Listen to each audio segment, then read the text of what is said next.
Hello students, myself Raju and I am from HR Imperial Public School.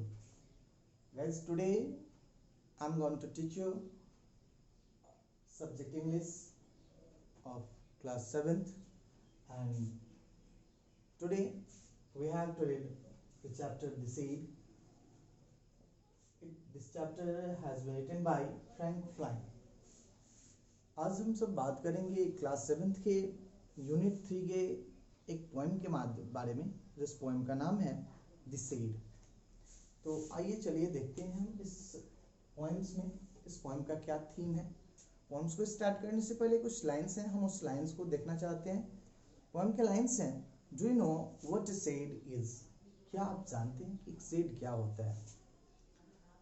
Seed का मतलब होता है मिट्टी के खपड़ों से बनी हुई, पेड़ की डालियों से, टहनियों से, पत्तों से, या फिर जो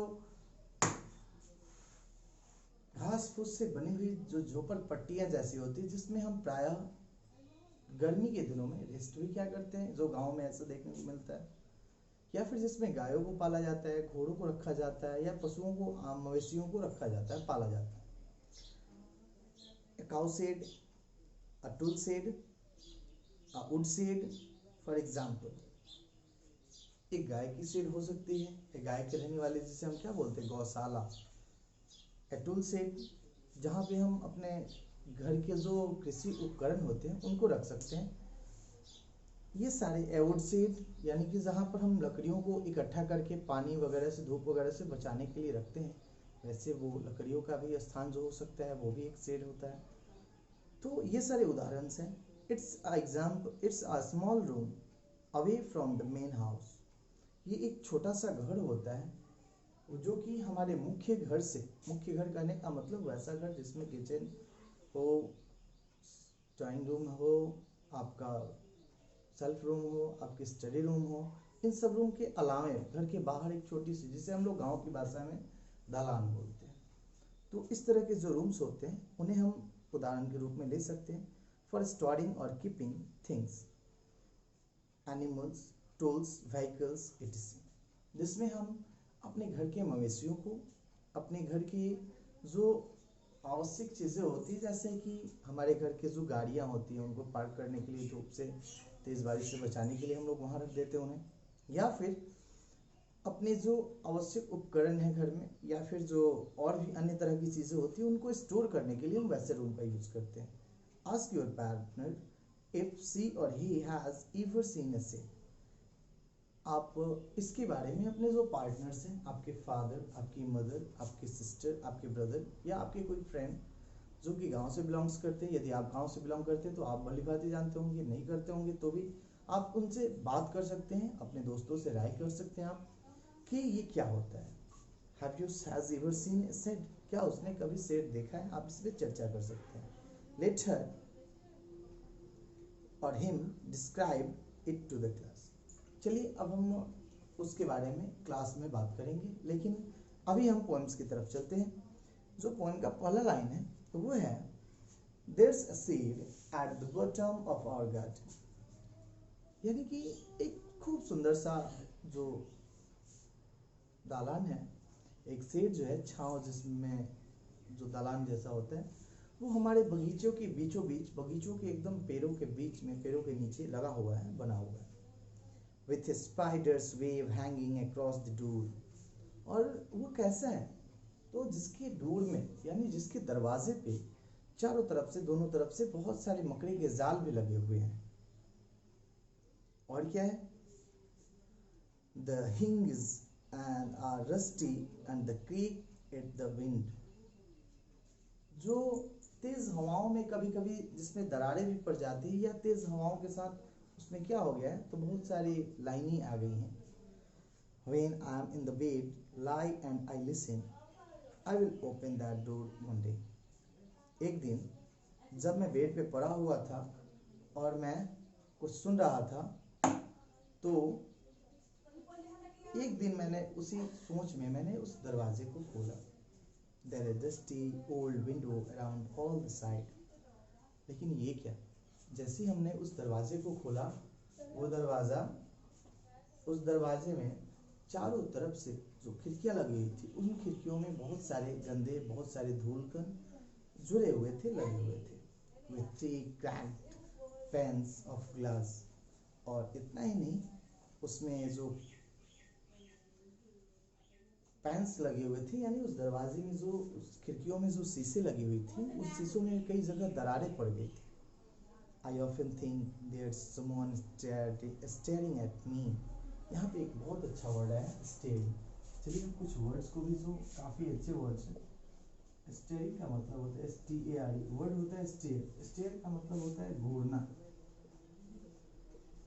घूरना, लुक करना, बार बार देखना। किसी चीज़ को हम जब काफ़ी पैनी नज़र से देखते हैं तो वो स्टेयर कहलाता है।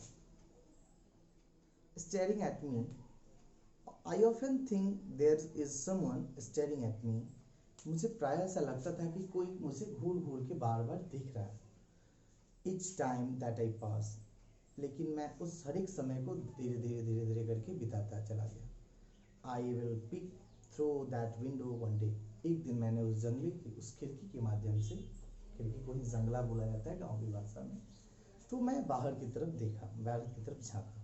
माई brother says there is a ghost in the shade.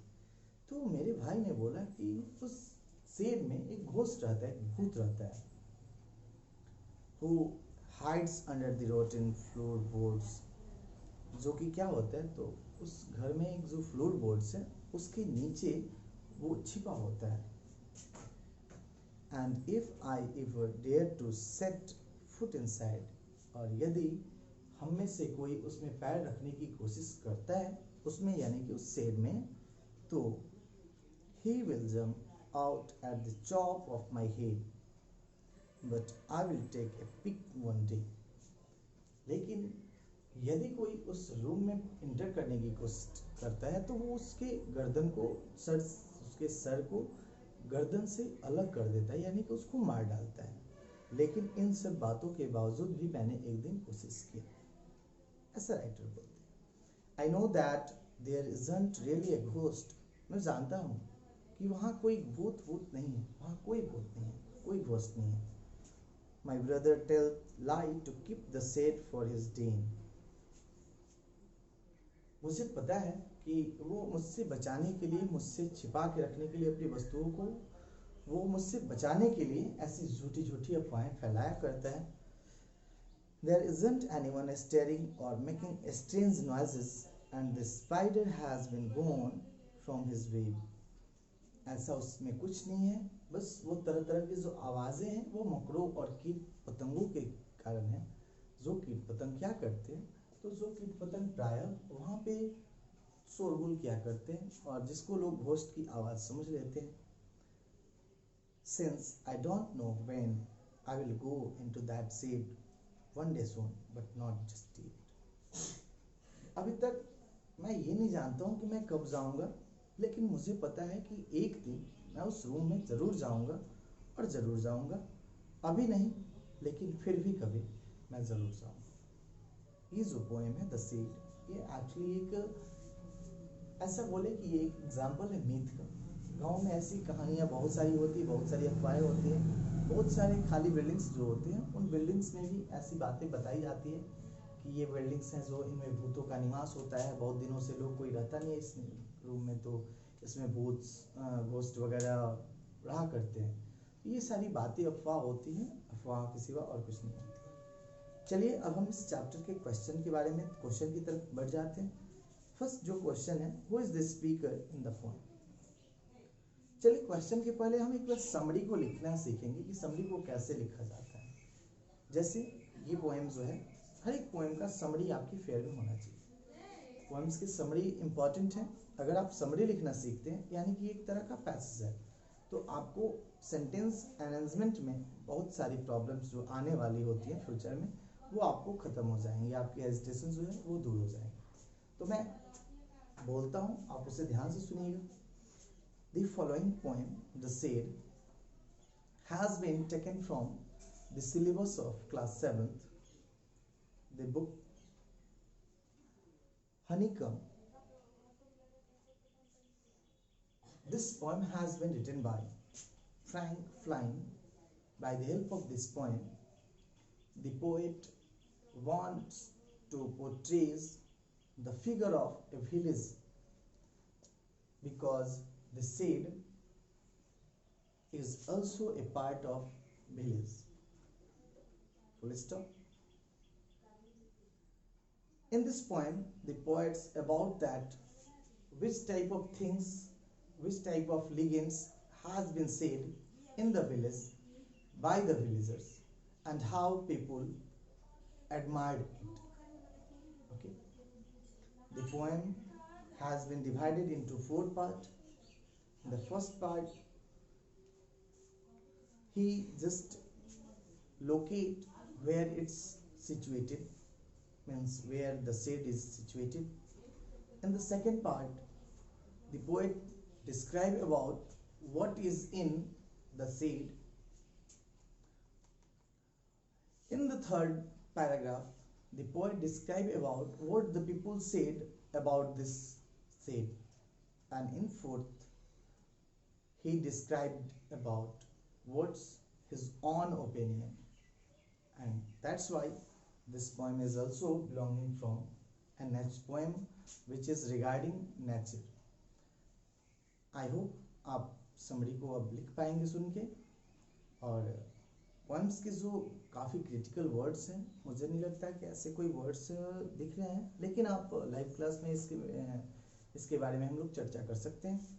चलिए हम लोग क्वेश्चन आंसर की तरफ बढ़ते हैं। इसमें कुछ क्वेश्चंस हैं। जो फर्स्ट क्वेश्चन है, who is the speaker in the poem?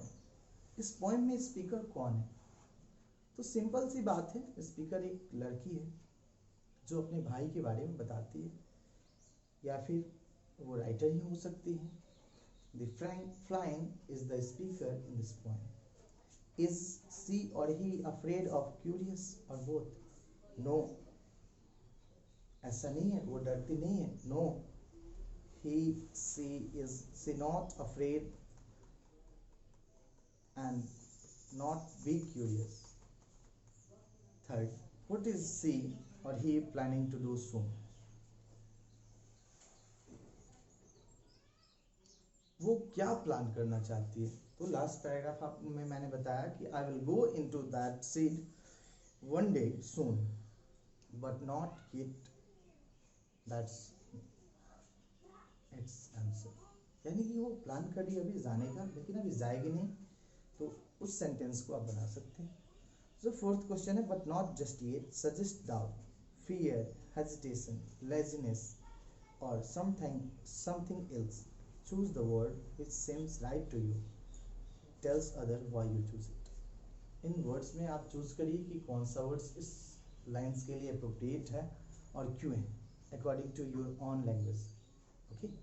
In second question, is there a room in your house or a house in your neighborhood locality where you would rather not go alone and never at night? If there is a such place and a story to go with it, let others hear all about it.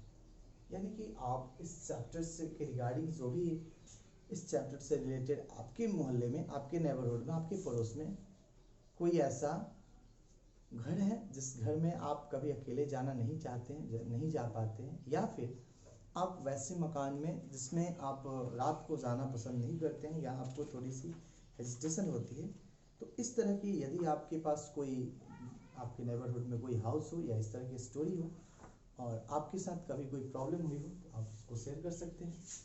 अब बाकी की बातें हम लोग करेंगे live class में। Thank you.